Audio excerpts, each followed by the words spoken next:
Thank you all for joining us today. Today I'm joined by Charlie Alexander. While many of you know Charlie throughout the years, and we've been doing a lot of interviews with new CEOs, we thought it'd be a great opportunity to talk to Charlie about Infinite Legacy, which is the merger between WRTC and Living Legacy Foundation.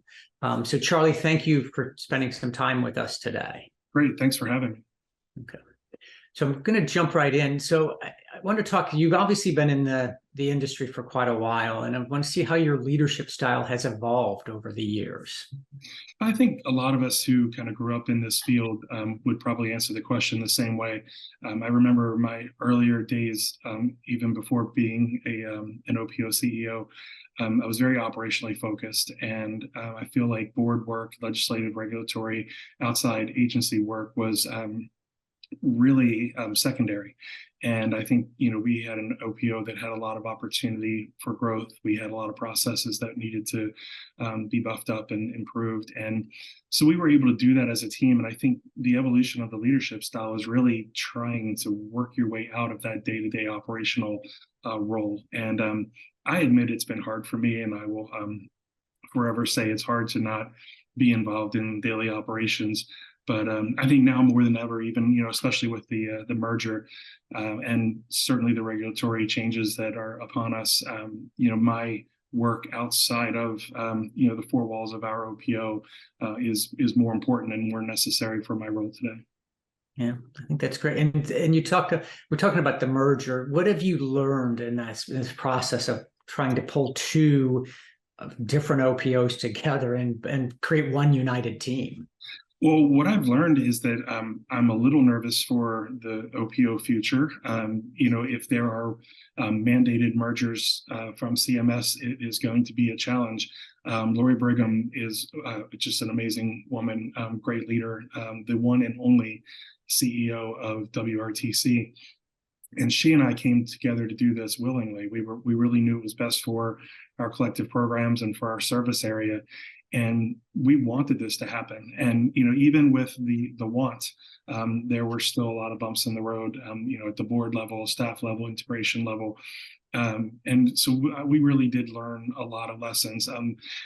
Culture is a word that gets overused and thrown around, but I cannot reinforce enough how important culture is to a successful merger. Lori was a very hands-on, day-to-day leader. And again, I had tried to evolve my style to be a little bit different in that, we really did have two organizations that ran two very different ways. And even for as much as board input, she has a very structured board that is incredibly involved in decision making. And I had a board that was very supportive of me. And, I would come to them as a sounding board, not necessarily a permission statement. And learning those lessons has been, I think, critically important. I think the biggest lesson we learned is that, we thought the sprint up until January 1st, when the merger went live, was the real work. And the reality is the real work started on January 1st. So planning for, talking about, and agreeing to a merger is a lot easier than doing it. And, we have a Falls Church, Washington region, we have a Baltimore region, and making them feel like one, making them know they are one is really challenging. We are going out of our way to try to build a new and better culture, not a Baltimore one or a Washington one, but a new and better. No, and then obviously you talked about this. You now have two separate, and living in the Washington area, I know we almost view them that way. So, what new practices and operational changes are you guys looking at implementing as part of the merger to sort of it's such a great opportunity.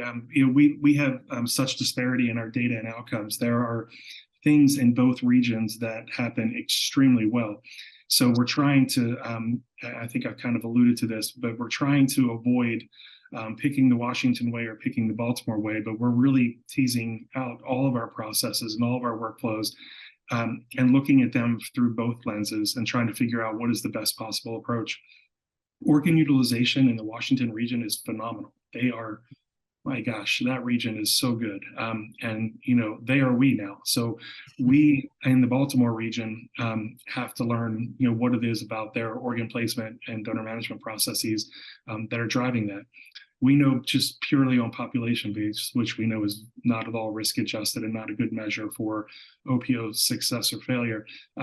We do know that the Baltimore region has a lot more donors per population. So are we doing something different in the Baltimore region we can build and learn from in DC? So I would say we haven't built anything yet. I think we're in the process of living with two different systems and trying to learn what are the best qualities of each. Oh, great. And so have you, as you pull these together, obviously you're marrying these, as you said, creating one culture. Have you guys already begun to discuss growth targets and what you hope to see as you bring these two organizations together? Yeah, we build sort of budgetary goals, things we can afford to do, and then we build aspirational goals, things that we think we can achieve over the years. I am incredibly, profoundly impatient, one of my worst qualities, and I really want us to start, making some of the changes day one. And my team has been very successful at letting me know that we have to assess before we act. And so I think our aspirational goals are conservative. We jokingly called it the run rate budget. We took what Washington did and what Baltimore did last year and built a budget for 2023. We know we can do better than that. We've already actually, in our first month, outperformed our aspirational goal for tissue donation, which was fantastic.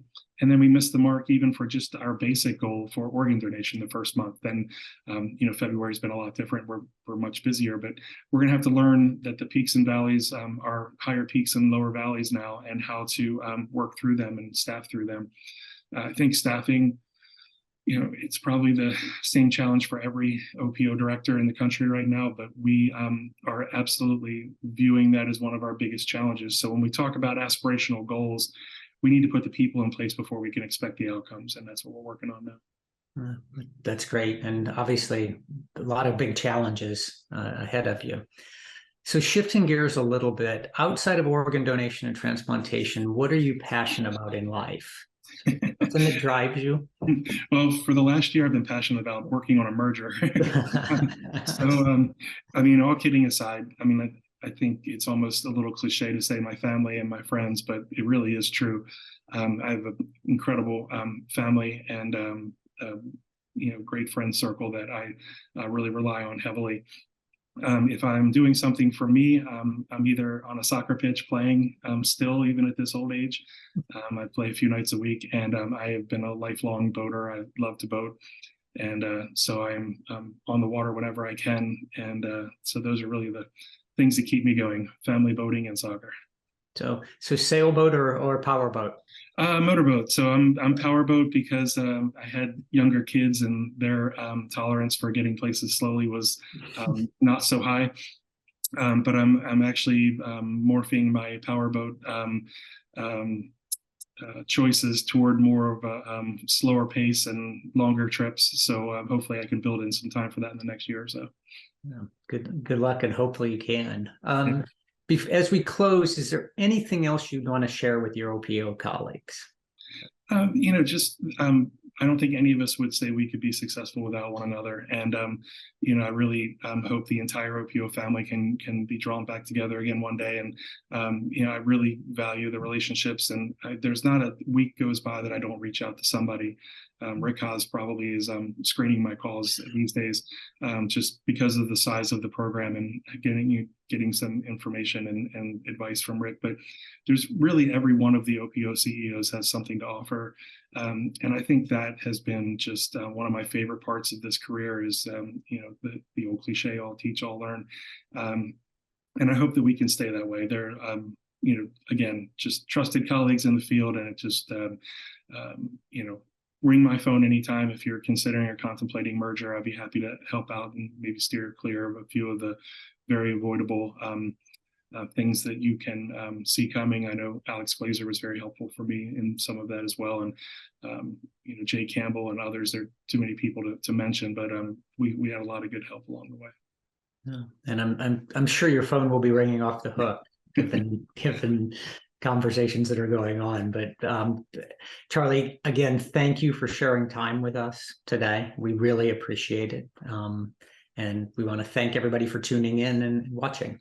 Well, I appreciate you inviting me, and best wishes to you and to the whole community. Thanks.